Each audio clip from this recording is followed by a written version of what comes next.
एक जो बिना दिमाग लगाए हुए ये सब प्रश्न जो करते हैं, इसलिए बता देना बहुत जरूरी। अब आप लोगों ने कह दिया कि कहां कहां दे रहे हैं, आपका हम प्रश्न देख रहे थे। तमिलनाडु, तेलंगाना में 1000 रुपया, हरियाणा में 1800 रुपया, आंध्र प्रदेश में 1000 रुपया। पर कैपिटा इनकम क्या है, जीएसडीपी क्या है, आप जब भी कभी देखे हैं? कभी आप इस पर गौर नहीं करिएगा कि आपका पर कैपिटा इनकम क्या है और इन राज्यों का पर कैपिटा इनकम क्या है। ये विकसित राज्य है और आप पिछड़े राज्य में हैं। मैं समझता हूं हमें पेंशन की राशि बढ़ानी चाहिए। कई राज्य 1000, 1500, 2000 रुपए दे रहे हैं और पौंडीचेरी जैसी राज्य दे रहा है, तेलंगाना दे रहा है और हम नहीं दे पा रहे हैं। झारखंड हमसे ज्यादा दे रहा है, चंडीगढ़ एक शहर है वो दे रहा है, दिल्ली दे रहा है। तो मैं समझता हूं इस पर सरकार को विचार करना चाहिए। अरे ठीक है, तो आप उनको बता दीजिए कि इस पैसे से उनका क्या पूरा का पूरा महीने भर का काम हो जाएगा। ये संभव है। और हम बता रहे हैं आपके यहां जो 400 रुपया है उसका वैल्यू तेलंगाना में 1000 रुपया से भी ज्यादा का है।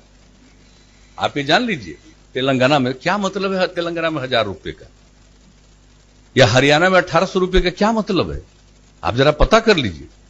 और अपने यहां भी आइडिया ले लीजिए। हम लोगों का हाई कॉस्ट इकोनॉमी नहीं है, पिछड़े राज्य हैं, आमदनी कम है, लेकिन आप जरा गांव में घूमिए तो हम लोगों का अभी भी बिहार हाई कॉस्ट इकोनॉमी में नहीं है। अभी भी कम पैसे में लोगों की गुंजाइश हो जाती है। ये सब हाई कॉस्ट इकोनॉमी वाले राज्य से तुलना कर रहे हैं और जिनका पर कैपिटा इनकम बहुत ज्यादा है उससे नहीं तुलना करनी चाहिए।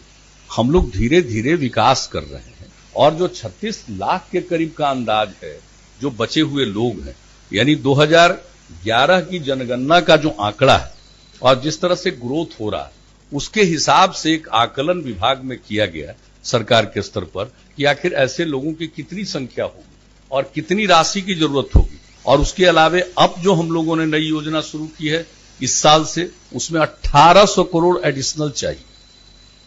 अब आप सोच लीजिए आपकी आर्थिक स्थिति क्या है। यह मामूली बात नहीं है कि बिहार जैसे गरीब राज्य में यह संवेदनशीलता है। तो आप अगर अपने 36 लाख लोगों को ही हम देने की बात, अभी जो योजना 1800 करोड़ चाहिए, तो आप सोच लीजिए आपको कितना चलेगा। आप सोच लीजिए 4300 करोड़ के रुपए की जरूरत पड़ेगी फिर आपको, अभी 1800 करोड़ पर है। तो इतनी राशि की हैसियत है, अभी हम लोगों की हैसियत कम है। और अगर केंद्र सरकार की तरफ से वृद्धावस्था पेंशन की राशि बढ़ा दी जाएगी तो स्वाभाविक तौर पर हम लोगों को उसका 40% देना है। क्योंकि इसलिए थोड़ा देखिए, हम आग्रह करेंगे, थोड़ा नहीं, हम आपसे आग्रह करेंगे। देखिए आप अपने पार्टी के वरिष्ठ नेता हैं और आपका समय दिल्ली में ज्यादा बीतता रहा, व्यक्तिगत रूप से हम जानते हैं। थोड़ा गांव जाकर के देख लीजिए और जब तक गांव में जाकर के ये अध्ययन नहीं करिएगा कि अभी भी हमारे गांव का लो कॉस्ट इकोनॉमी है, तब तक कैसे समझिएगा।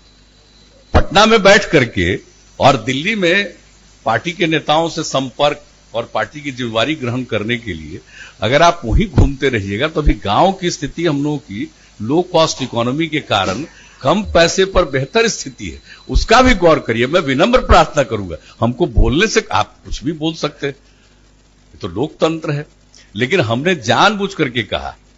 यह सिर्फ मैं कोई सरकार की तरफ से नहीं बोल रहा हूं, एक बिहार के निवासी के नाते भी हम इस बात को कहना चाहते हैं कि हम सब लोगों को सोचना चाहिए। धन्यवाद।